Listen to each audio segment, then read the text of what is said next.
Oh my, we're so close to the release of Fallout 4. Can you feel the excitement? Hello there, my fellow Vault Dwellers and Wasteland Wonders. What's up? It's Robbie with Overworld Games. And man, oh man, if you are like me, you are doing everything in your power to avoid the leaked screenshots, the leaked spoilers.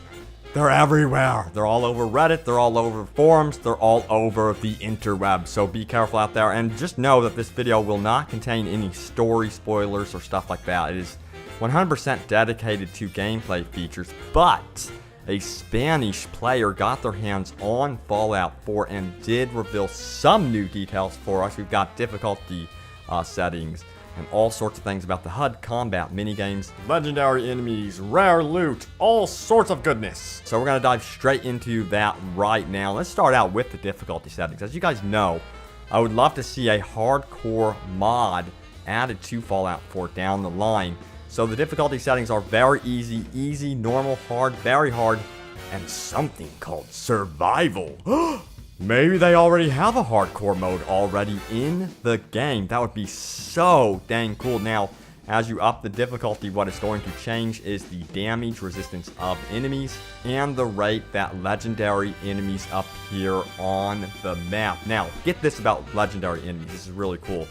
Legendary enemies are harder, of course, and they have a chance of dropping a legendary item or weapon with unique characteristics like better critical chance or something that refills your action points a lot faster compared to other weapons. So it is a very good idea to really face off against these legendary enemies and make it your goal to defeat them. Let's say you're walking around in Fallout 4 and you want your HUD color to be pink. Hey, who knows? It's your thing. But yes, you can change your HUD color in the game. That is returning in the game, of course. So if you do want to rock the pink color, you can. Now, our fellow Fallout 4 player did have some things to say about the combat, and that it is way, way better, and that the FPS sensations are amazing. Now, when you actually enter power armor, the controls do change a little bit. They get a little bit heavier, and it's not as comfortable to play with, so that is going to be the downside of arming up in Fallout 4. And this is really cool. The enemies are really adaptive in the game. They're extremely smart. They will know when you are in trouble. So if you are low health, and that's obvious to certain enemies, they will hunt you down. Apparently they also, some of these enemies go after you when you are reloading your weapon. This is when you are playing in hard mode, by the way. I don't think this will apply to anyone playing in the default normal mode. But man, oh man, if you guys really want a challenge, up that difficulty setting. Oh, by the way, just as I thought, VATS is completely not essential in this game. They really want you to be able to conquer the game as an FPS shooter with the RPG mechanics running underneath the hood. So if you are someone that doesn't like the more turn-based aspect of VATS, it sounds like you can completely skip out on it this time. One thing that I've always been worried about Fallout 4 is the animations. It's something that has hurt previous Bethesda games. Now, according to this player, they're pretty much, in his words, flawless. We'll see if that ends up being true. It's going to be very interesting to see what happens in third person, because I've always felt that Skyrim and Fallout 3 were a little bit clunky in that area. I think we would all agree with that. And I think that this game will hopefully, cross my fingers, really shine from third person. I feel like third person is really making a revival anymore. Now, a lot of you are wondering if Karma is in the game. So far, there's no signs of Karma returning. I would think that Bethesda would have talked about Karma already. They basically said, we revealed most of the gameplay features, and if Karma had seen some sort of major upgrade, they would have really highlighted it in their presentation. So in my opinion, I don't think Karma will be returning at all, at least according to this user.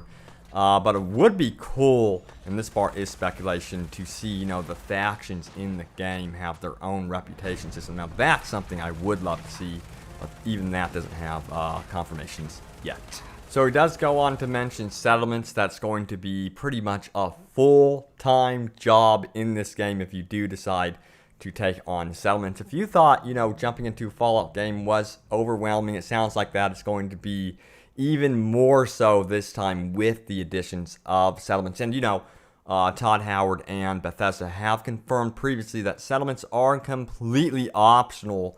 I'm so curious to see what you guys build. I'm waiting for someone to build the monster settlement in this game.